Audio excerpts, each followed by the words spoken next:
Hello friends, आज हम आपके लिए लेकर आए हैं इतिहास और नागरिक जीवन कक्षा 7 की जो पुस्तक है इसका पार्ट 2 हो गया था।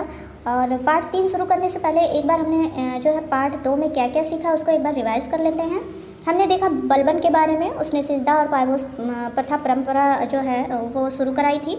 और इसके अतिरिक्त हमने देखा रजिया सुल्तान जो है मध्यकालीन विश्व में पहली मुस्लिम महिला शासक थी और इन्होंने 1236 से 1240 ईस्वी तक शासन किया था। इल्तुतमिश ने जो है अपने शासन को इक्तों में बांट करके शासन व्यवस्था चलाई थी। और इसके अतिरिक्त कुतुबुद्दीन ऐबक जो है इसने जो है प्रथम ये भारत का पहला तुर्की शासक बना था और इसने जो है अपनी राजधानी लाहौर को बनाया था और इसे लाख बख्श कहा जाता था। लाख बख्श किसे कहा जाता था? कुतुबुद्दीन ऐबक को। क्यों कहा जाता था? इसका अर्थ होता है लाख बख्श का, वह लाखों का दान करने वाला, क्योंकि वह दान प्रिय व्यक्ति था इसलिए उसे लाख बख्श कहा जाता था। और कुतुबुद्दीन ऐबक ने ही जो है दिल्ली में कुतुब मीनार बनवाई और कुतुब इस्लाम मस्जिद बनवाई और अजमेर में 2.5 दिन का झोपड़ा बनवाया। जो कुतुब मीनार की जो नींव जो थी वो जो है कुतुबुद्दीन ऐबक ने डाली थी, परंतु उसे पूरा जो है इल्तुतमिश ने कराया था। ठीक है। और जो है इसके साथ ही हमने गुलाम वंश का अंत देखा था जो कि 1206 से 1290 ईस्वी तक था। अब इसके बाद जो है 1290 ईस्वी से हमारा स्टार्ट होगा खिलजी वंश। ठीक है। तो अब हम देखेंगे खिलजी वंश के बारे में कौन था और इसके प्रमुख सरदारों के बारे में। तो चलिए स्टार्ट करते हैं वीडियो को।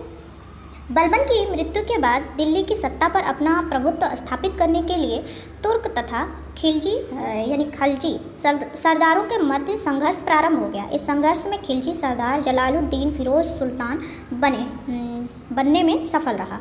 ठीक है, यहाँ प्रिंटिंग मिस्टेक है। जलालुद्दीन फिरोज खिलजी के पूर्वज अफगानिस्तान के खल्ज नामक स्थान से भारत आए थे। अफगानों की भाषा में गर्म प्रदेश को खल्ज कहते हैं। ठीक है, इसलिए ये खिलजी कहलाए। अफगानों की भाषा में गर्म प्रदेश को खल्ज कहते हैं, इसलिए ये खिलजी कहलाए थे। ठीक है। और ये सल्तनत का विस्तार हो रहा है। सल्तनत का जो है अभी स्थापना कैसे हुई और उसका विकास कैसे हुआ ये हमने पिछले पार्ट में देखा। अगर आपने नहीं देखा तो वो वीडियो प्लेलिस्ट में जाकर आप देख सकते हैं। आगे बढ़ते हैं। इसमें खिलजी वंश में जलालुद्दीन फिरोज खिलजी 1290 से 1296 ईस्वी तक जो है इसने शासन किया था। जलालुद्दीन फिरोज खिलजी ने दिल्ली में खिलजी वंश की स्थापना की। वह एक उदार और सहिष्णु शासक था। उसने दंड के नियमों को मानवीय बनाने पर ध्यान दिया तथा विद्रोही तुर्क सरदारों को संतुष्ट करने की नीति बनाई। किसने? जलालुद्दीन फिरोज खिलजी की बात हो रही है। ठीक है।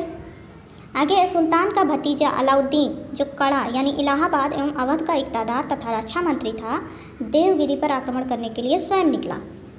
वहाँ उसे विजय के साथ साथ अपार धन मिला। किसे? यहाँ पर जो है अलाउद्दीन खिलजी की बात कर रही है। ये जो है जलालुद्दीन फिरोज खिलजी का भतीजा था। सुल्तान अपने भतीजे अलाउद्दीन के इस अभियान की सफलता के कारण उससे मिलने कड़ा यानी इलाहाबाद की ओर चल पड़ा, पर कड़ा में सुल्तान की हत्या उसके भतीजे अलाउद्दीन द्वारा कर दी गई। जलालुद्दीन की मृत्यु के बाद अलाउद्दीन खिलजी ने सिंहासन प्राप्त किया। ठीक है। आगे देखते हैं अलाउद्दीन खिलजी ने क्या क्या किया। 1296 से 1316 ईस्वी तक इसने शासन किया था। अलाउद्दीन खिलजी 1296 ईस्वी में दिल्ली के तख्त पर बैठा। वह महान विजेता, कुशल शासक और चतुर राजनीतिज्ञ था। उसके सुल्तान बनते समय दिल्ली सल्तनत में अव्यवस्था का बोलबाला था। उलेमाओं का दखल शासन में बहुत बढ़ गया था। अमीर तथा सरदार विद्रोह कर रहे थे। मंगोल आक्रमणकारी लगातार हमले कर रहे थे। इन परिस्थितियों का सामना उसने बड़े धैर्य तथा सुनियोजित योजना बनाकर किया। ठीक है। सबसे पहले उसने जलालुद्दीन खिलजी की उदार एवं सहिष्णु नीति का त्याग कर दिया और कठोर नियमों को लागू किया। इन कठोर नियमों तथा सुनियोजित योजनाओं के बल पर वह विशाल साम्राज्य स्थापित करने में सफल रहा। प्रशासन में राज्य और धर्म का अलगाव। अलाउद्दीन को शासन के मामले में धर्मगुरुओं यानी उलेमा का दखल पसंद नहीं था, इसलिए वह शासन संबंधी नियम बनाने और उन्हें लागू करने में उनकी बातों को नहीं मानता था। किनकी बातों को नहीं मानता था? उलेमाओं की। ठीक है। आगे सैनिक सुधार में अलाउद्दीन खिलजी ने क्या क्या नियम बनाए और उन लोगों के लिए क्या क्या किया इसके बारे में देखते हैं। अलाउद्दीन खिलजी की विजयों का श्रेय उसकी सुसंगठित सेना को था। अलाउद्दीन ने एक विशाल अस्थायी सेना का संगठन किया। उसकी सेना में 4,75,000 सैनिक थे। ठीक है। सैनिकों की नियुक्ति उनकी घुड़सवारी, शस्त्र चलाने की योग्यताओं के आधार पर की जाती थी। सैनिकों के हुलिया का पूरा ये देखिए यहाँ अलाउद्दीन खिलजी के जो राज्य विस्तार है उसको जो है यहाँ पर दिखाया गया है, आप देख सकते हैं ये जो पॉइंट किया गया है। ठीक है ना। आगे है अलाउद्दीन खिलजी ने सैनिकों के हुलिया का पूरा विवरण रखा जाता था उसके जो है शासन में। ठीक है। सैनिकों को नकद वेतन देने की प्रणाली अपनाई गई और घोड़ों पर दाग लगाने की व्यवस्था प्रारंभ की। अपने विस्तृत साम्राज्य की सुरक्षा के लिए उसने अनेक नए किलों का निर्माण कराया तथा पुराने किलों की मरम्मत करवाई। इन किलों की रसद आपूर्ति की भी पूरी व्यवस्था की गई। ठीक है, नकद वेतन देने की प्रणाली किसने अपनाई? अलाउद्दीन खिलजी ने। राज्य विस्तार, इसने राज्य विस्तार कैसे किया उसको देखते हैं। सुल्तान बनने के बाद अलाउद्दीन ने अपने साम्राज्य का विस्तार करना चाहा। इस उद्देश्य को पूरा करने के लिए उसने गुजरात, रणथंभौर, चित्तौड़, उज्जैन, मांडू, धार तथा चंदेरी के राजपूत राजाओं को हराकर उनके राज्य पर अधिकार कर लिया। ठीक है, आगे है अलाउद्दीन के सेनापति मलिक काफूर। अलाउद्दीन का सेनापति कौन था? मलिक काफूर ने दक्षिण भारत के देवगिरी, तेलंगाना यानी वारंगल और होयसल राज्यों पर विजय प्राप्त की और उन्हें सुल्तान की अधीनता स्वीकार करने के लिए विवश किया। इन शासकों को इस शर्त पर अपने राज्य में शासन करने दिया गया कि वे सुल्तान को कर देते रहेंगे एवं उसकी अधीनता स्वीकार करेंगे। आगे है अलाउद्दीन ने दक्षिण के राज्यों को अपने राज्य में क्यों नहीं मिलाया? इस तरह की नीति गुप्त साम्राज्य के किस शासक ने अपनाई थी? तुलनात्मक चर्चा कीजिए। तो ये जो नीति है ये कक्षा 6 की पुस्तक में हम देखेंगे कि कौन से गुप्त साम्राज्य के किस शासक ने ये नीति अपनाई थी। उसमें मौर्य वंश आदि के बारे में हम देखेंगे और इसमें बच्चों से चर्चा की जा सकती है।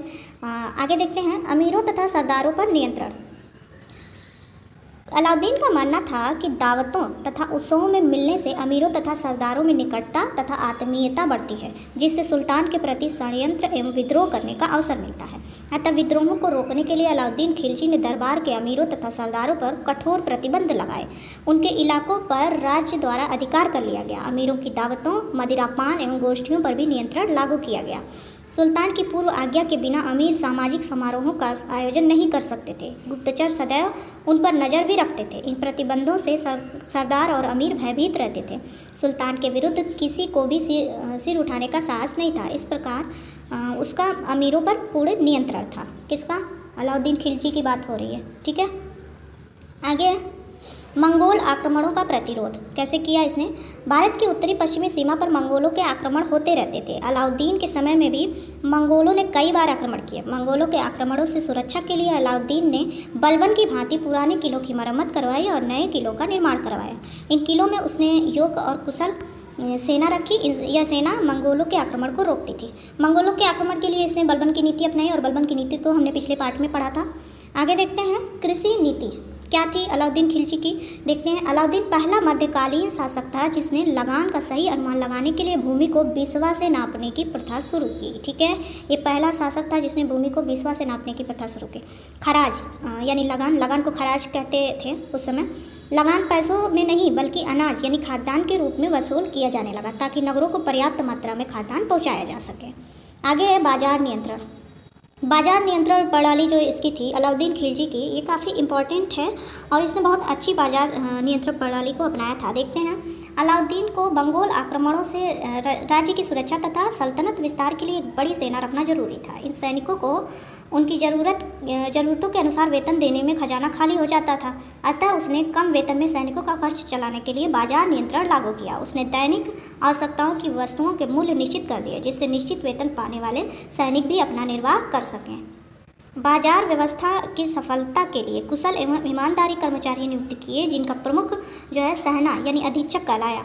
अधीक्षक को उस समय सहना कहते थे, जो व्यापारियों पर नियंत्रण रखता था। दुकानदारों को बाजार के नियमों का पालन करना पड़ता था। यदि कोई दुकानदार वस्तुओं की कीमत अधिक लेता या माप तौल में कम देता तो उसे कठोर दंड दिया जाता था। बाजार के भावों और सामानों पर निगरानी रखने के लिए गुप्तचर व्यवस्था को दुरुस्त किया गया। सुल्तान को प्रतिदिन बाजार की पूर्ण सूचना प्राप्त होती थी। कभी कभी सुल्तान स्वयं भी वस्तुओं और उनके मूल्यों की जांच करता था। इस व्यवस्था का परिणाम यह हुआ कि दुकानदार वस्तुओं का अधिक मूल्य लेने का साहस नहीं कर पाते थे। कुशल बाजार नियंत्रण के लिए सरकारी गोदाम भी स्थापित किए गए। अकाल पड़ने के समय गोदामों से खाद्यान्न की आपूर्ति की जाती थी।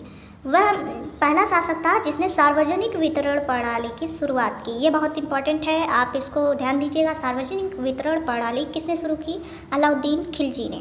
ठीक है, उसने क्या किया कि जो भी माप तौल में कम देता था उसको इतना अधिक कठोर जो है दंड देता था ये कि लोग डर के जो है दाम नहीं बढ़ाते थे और जो दाम निश्चित था उसी पर उसको बेचा करते थे। जिस वस्तु का दाम जो निश्चित था उसी दाम पर उस वस्तु को बेचते थे। आगे है वर्तमान समय में मूल्य नियंत्रण एवं बाजार प्रबंधन के लिए क्या व्यवस्था है।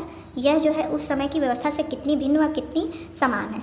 अगर आप जो है देखेंगे तो ये जो अलाउद्दीन की जो व्यवस्था थी वो आज की व्यवस्था से काफ़ी मिलती हुई है। आगे देखते हैं साहित्य व कला का विकास। प्रसिद्ध विद्वान अमीर खुसरो व बर्नी उसके दरबार में रहते थे। किसके दरबार में खुसरो और बर्नी रहते थे? अलाउद्दीन खिलजी के। अमीर खुसरो अपनी पहेलियों, दोहों और कव्वालियों के लिए प्रसिद्ध हैं। इनकी एक पहेली यहाँ पर दी गई है, एक गुड़ी ने एक गुड़ कीना, हरियल पिंजरे में दे दीना, देखा जादूगर का कमाल, डाला हरा निकला लाल। तो ये था पान, इसका उत्तर। ये देखिए यहाँ पर दिया गया है, उसने दिल्ली में एक विशाल टैंक का निर्माण कराया जिसे हौज खास के नाम से जाना जाता है। उसने दिल्ली में 1000 खंबा महल का भी निर्माण करवाया। किसने करवाया? अलाउद्दीन खिलजी ने। आगे है ये देखिए, खिलजी वंश को छोटा सा था लेकिन इसमें जो है अलाउद्दीन खिलजी ही ज़्यादा इंपॉर्टेंट था, इसलिए इस पार्ट में अलाउद्दीन खिलजी के बारे में जो है अधिक दिया गया था। तो ये देखिए यहाँ पर दिया गया है तालिका के रूप में खिलजी वंश को। इसने कुल 30 वर्ष तक शासन किया। किसने? खिलजी वंश ने। 1290 से 1320 तक जो है इसने शासन किया। तो जलालुद्दीन खिलजी जो है इसमें था 1290 से 1296 तक, 6 वर्ष इसने किया। और अलाउद्दीन खिलजी ने जो है 1296 से 1316 ईस्वी तक किया, इसने 20 वर्ष तक शासन किया। और मुबारक शाह जो है अंतिम शासक था, इसका भी शासन कुछ 4 साल तक शायद चला था।